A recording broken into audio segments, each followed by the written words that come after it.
I want to. You're not only a player, you're also a teacher, right? You teach as well. Isn't that Yes. correct? So let's talk about students. You talked about that moment where you get pushed maybe a little farther than you're comfortable, and you can either pout or you can practice. But that Right. line is not so clear. Right. It's very sometimes the pushers do not have your best interests at heart, and even though you Right. might decide to stand up to the challenge, it's very easy to get pushed out and pushed around, especially in jam sessions where there's, sometimes it's just not fun. How do you help your students navigate this difficult emotional world of jazz where music means so much to people sometimes that they can be total jerks about it? That's a great question, Adam. I think, well, let me say it this way. What I've tried to do is just be realistic. I've been blessed to have some really good students lately. I've actually in the fall, in a few weeks, I'll be starting a new job at the University of Michigan, Yeah. uh, teaching there. So that situation is college is a little bit different because you got basically adults that are paying for an education. That's Right. kind of different than the 14-year-old kid, who has some talent, but no one's ever really. But for some reason, the last several students that I've taught here in Flint have been outstanding. I mean, you know, one of them is a really a percussionist, but he wanted to study piano. He'll be at U of M also this fall on a full ride scholarship, and the kid was just a workhorse. I mean, and I would push him, and I would be very candid. Hey, man, you need to work on your time. You need to work on your phrasing. At the same time, every time I would give this young man something to transcribe, because we actually transcribed some solos, he would like learn it like note for note. He learned what was that Herbie solo on, remember that Philharmonic concert 1964, Miles My Funny Valentine? He I learned don't. Herbie solo from that. Okay. Wow. Yeah. Whoa. Oh, okay. I had another kid. I assigned him Wynton Kelly's solo on Freddie, the freeloader, Kind of Blue. Yeah. Learned Wynton Kelly's solo note for note, note for note. I mean, so my point is, I'm saying these kids that are coming up now, even if they're 14, 15, 16, they're coming with it and they're able to take, constructive. Hey, man, this is because I've always tried to be very candid, especially with jazz. So I'm that guy. Hey, man, it's not swinging. You need to swing. You know what I'm saying? Right. I'm that guy, and everybody is not necessarily able to digest that. But here's another thing, and this may help teachers. I have also though been very selective about who I accept in my piano studio, because I mean, if you're not going to be able to deal with me being candid with you and not being able to and not willing to do the work that is necessary, then it's going to be a waste of time for both of us. But I look forward to the fall though, because I mean, college is a little bit different from the perspective of most of the time you got a college kid that's coming to you. They're there because they want to be there, So you're hoping that they'll put the work in it.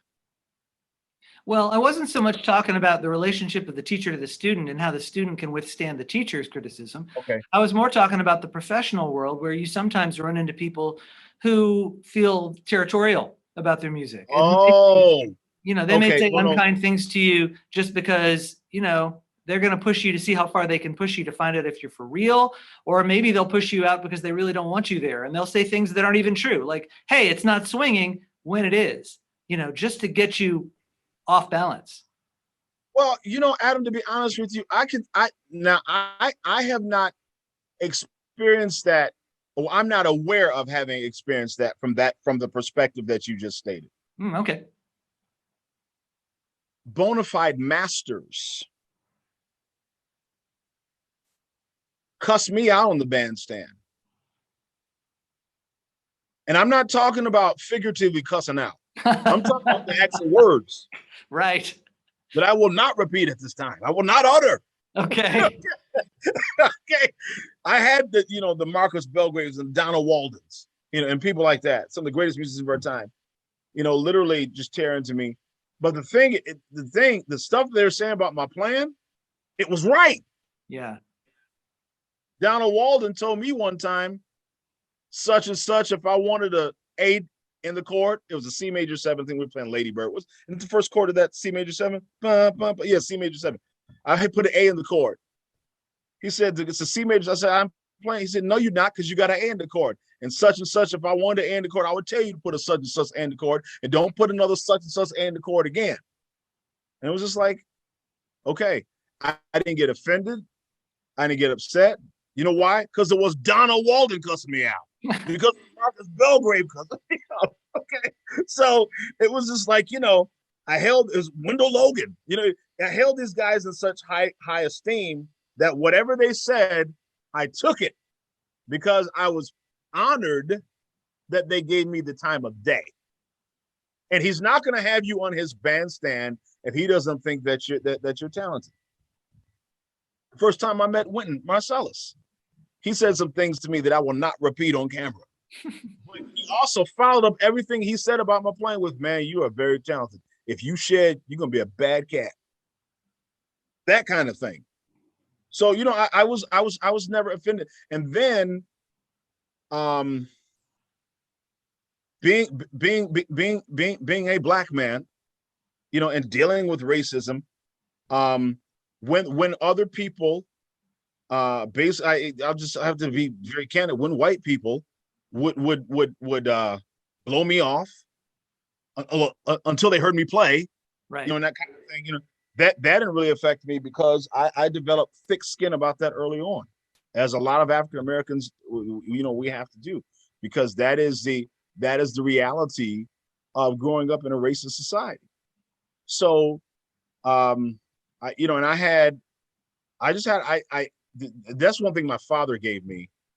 My father, and Adam, that's where it's supposed to come from, your parents. My father gave me confidence as a young man that, hey man, you can do whatever you want to do. You're brilliant.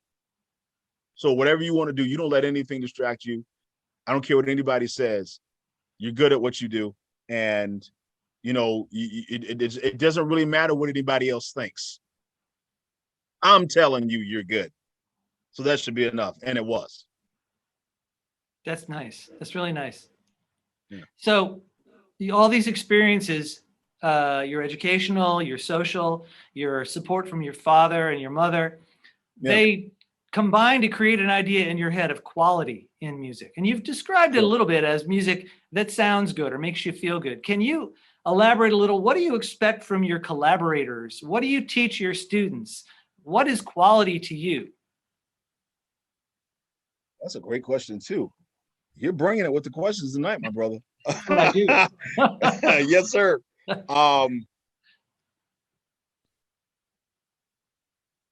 Number one, you have to have some reference points. And every musician, at some point, you do need to compare yourself to the masters. Well, because I've had students, well, Mr. Jones, what do you think of this? How does it sound? Okay, well, let's listen to the style that you're writing or performing in. And okay, you wrote a little small group. Let's listen to Charles Mingus and how he composed. Okay. Yeah. Let's play some Stripe. Okay, well, let's check out some Art Tatum. That's a high standard. Okay, so talk about that, quit. Come on now. Hey, that to me, and I read an interview where Miles, was saying, something about that piano players, you got to go through the Art Tatums and and people like that, and that is part of, that is definitely part of the process, man. So you're talking about going through Art Tatum. You're talking about listening to the masters. But of course, we know that ultimately all you can do is be the best you can be. You can only get to the best Roger Jones there is. So there's a dichotomy there. How do you listen to the masters and improve yourself with the masters and yet understand that you're not going to be them and that you shouldn't? Because it's like Jerry Allen told me, you take their information and you internalize it, and you you make it yours. Yeah, got it. So you can't be Art Tatum, nor should you be, even if you could be, because if you were the best Art Tatum imitator in the world, all you'd be is the best Art Tatum imitator, and that would still Right. not be the same. This is correct, man. I think that first of all, it's like I said, that's what I'm saying. Jerry Allen told me years ago that when you're transcribing the greats, it's just taking in information. So the more information that you have, the more that the more you have in terms of being able to express yourself. So I've had two great teachers in my life. Well, three. One of them is Henry Moore, who I mentioned, Neil Creaky, and then there's another gentleman who lives in Japan. His name is Philip Strange, phenomenal pianist. Check him out. Philip Strange, phenomenal pianist. A lot of my sense of harmony came from him. He taught me, Jerry taught me that you have to transcribe, you have to take information from others, and then find a way to make that language your own. So when we're going through the Art Tatums or the Bud Powells, or the Herbies or Kenny Kirkland for that matter, you're studying their approach. You're studying how, their approach. One thing that really helped me in New York was being able to go and sitting behind guys like Cedar Walton and watching them play, watching how he places his hands, how he had perfect hand position. Kenny Barron, Barry Harris, watching them and physically seeing how they navigate, navigate their way through the instrument. And I think that is just immensely important in terms of a musician establishing their identity. If you go back and you listen to early Miles, you can hear Dizzy, Freddie Webster, Fats Navarro, and Clark Terry. You can hear that in his playing in early Miles, but by the time in the 50s, it's just Miles. You could hear early recordings of Train. John Coltrane, he was trying to play like Charlie Parker, and then he picks up a tenor, and you can hear Dexter Gordon, and others, and then all of a sudden, it's like when he picks up the horn out, it says, "Well, that's John Coltrane." To develop a sound, you have to have, checked out other sounds so you can, as Herbie would say, put them in a funnel and amalgamate them and come up with your own sound. Your band is called Higher Calling. How does that reflect this is a question about your collaboration and what you look for in collaborators. What do you mean by Higher Calling? Adam, when I chose the name for the band, that's just the name that came to me. These guys all play with a phenomenal amount of technical ability, but also a phenomenal amount of musicianship. I mean, you and I have both heard musicians that can play their horn for days, but you don't feel anything. It's just cold. It's just, it's physical, just running up and down the horn. All these guys, you can feel what they play. And that's just what came to me. Deshaun Jones, tenor saxophonist in my band, who is a force to be reckoned with, one of the most phenomenal saxophonists I've ever met in my life. And he's also an incredible composer. Joseph Diaz, who's a phenomenal bass player, swings really hard, but is also very soulful and very gifted, in arranging music. He's even taken stuff I've written and said, "Well, Raj, why don't we do it this way?" And Alex White, who also plays in the one and only James Carter's band. He plays drums for James Carter. Alex, when you listen to him play, he's like a cross between Tony Williams and Tony Williams. I mean, you can hear other guys playing, but I'm a Herbie, Ron, and Tony guy. Yeah. So I mean, so that's what Alex, brings to Alex is also a phenomenal composer and singer too. So that's was he very melodic on the drums. So those guys, the way that they play, and specifically the way that they play the music that I write, because we play mostly, my original compositions. The way that they play the music that I write is just so intentional but creative at the same time. Is it the quality of the collaboration, or is it the quality of where they're coming from, or a combination of both? When you say you I love think it's playing with them, what do you yeah, love? I think it's a combination of all those things, Adam. I mean, I think that any great band, uh, you have to have a certain amount um, of love and respect, and also be willing to be challenged. I think, Herbie says that when he first got in Miles's band, Miles was always telling him he was playing too much. What do you say? Don't play the butter chords. Butter notes, yeah, the butter Yeah, notes. the butter notes. That was the legendary thing. Don't play the butter notes. So Herbie, adjusted the way he did. I mean, think about it. McCoy Tyner, when you hear him pre-Coltrane, sounded like everybody else out there. He sounded like Bud Powers. But by the time he played with Train, he invented this whole new approach to the piano that no one had ever done. You could argue, that McCoy was even more innovative than Herbie from that perspective of that boom, boom, boom, better. Yeah. No one had ever done that before. So I mean, but I guess that only happens with him playing in Coltrane's band. Mm-hmm. Is what bouncing off what Elvin Jones was doing, bouncing off what Jimmy Garrison was doing. It, I've experienced that with this band. That at times they make me play and hear differently because of all the things that happen, within the atmosphere that the music is creating. And that's what musicians have to understand. You are creating an atmosphere. Duke Ellington in his composing created such a regal and majestic atmosphere. Count Basie and his band created such an atmosphere of joy, peace, and swing. Ella Fitzgerald. I mean, I have not heard anybody since Miss Fitzgerald with that kind of command on scatting. The only person I've heard is this the young lady. She plays with Lincoln, Camille Thurman. Her scatting ability and the stuff she does specifically within scatting is phenomenal to me. She kind of reminds me of Miss Fitzgerald. She may be the next generation one. But other than her, I haven't heard anybody, tackle on, because Ella Fitzgerald to me was just as prolific in her scatting as Bird and Dizzy were, creating bebop lines and melodies.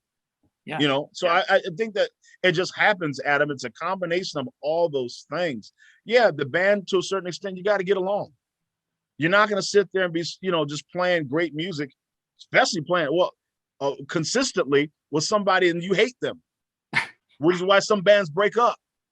Well, that's also why some bands are great, though. I mean, they manage to survive the hate for a few years, and this crazy, amazing stuff comes out. Yeah, the tension, definitely. But I'm talking about bands that have stayed together for a certain, that have a certain amount of longevity. Yeah. Generally, those guys get along. But there have been times, listen, that Philharmonic concert that I talked about at Philharmonic Hall in 1964, Miles Davis, My Funny Valentine, and another record came out of that, Miles 4 and More. Miles talks about in his autobiography how the whole band was mad at each other that night because they didn't want to play it was a benefit, but they didn't want to play it for free. But Miles was rich at the time, so he cared less about the money. But they didn't want to be. They're like, well, I don't make as much as you. We don't do it for free. And so there was a lot, and the whole band was angry. Well, doggone it, that concert. I listen. That concert was. I'll tell you the date. It was February 12th, 1964. Okay, and the music that they played that night, still to this day, is some of the most killing stuff that's ever been recorded. And maybe it was because there was a certain amount of tension in the air before they went on the bandstand. I mean, who knows? Roger, where can people hear you and your band? How can we find you? You know, right now, the best place to just go on YouTube, go to my YouTube channel, Roger Jones II. And there's a lot of references. You can, our album, you can download our album from iTunes or any of the digital media outlets.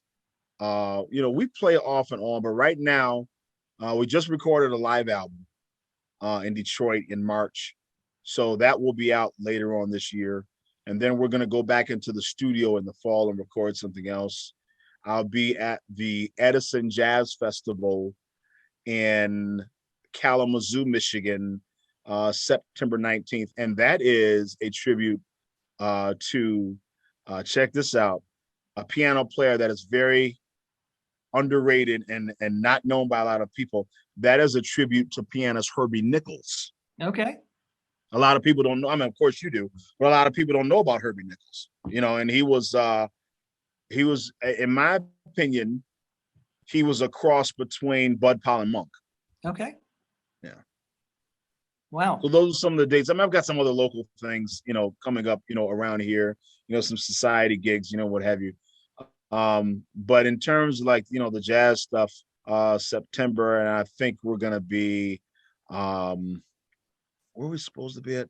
Somewhere in Detroit, I think the last part of September. Do you have a website or something? I do have a website, www.rogerjonesmusic.com. And if you go to my website, it'll tell you every gig, that we'll have. You can see clips of us playing. You can buy the record. Please buy the record. Yeah, buy the record. Yeah. Roger Jones, it has been a tremendous pleasure to talk to you and to get to know you a little bit after all these years. Thank you for your candor and for going the distance with me on these questions. Oh, Adam, it's been my pleasure. You asked incredible questions. Obviously, you being a musician, and having not only an intellectual understanding, but also a creative understanding of the music definitely helps. It's been phenomenal to get reacquainted with you again, and I look forward to doing this, sometime again in the near future. I would be delighted. So when you have another project, just contact me and we'll talk about it. Thank you, Adam. I appreciate you so much, man. Have a good one. My pleasure. And we also want to thank you, audience, for checking us out and watching yet another one of these great interviews with these amazing people, some of whom you may not have known were amazing people. If you like what you're seeing, click that like button. Please subscribe and tell your friends that we are the best music channel on YouTube. Thanks very much, folks. We'll see you next time.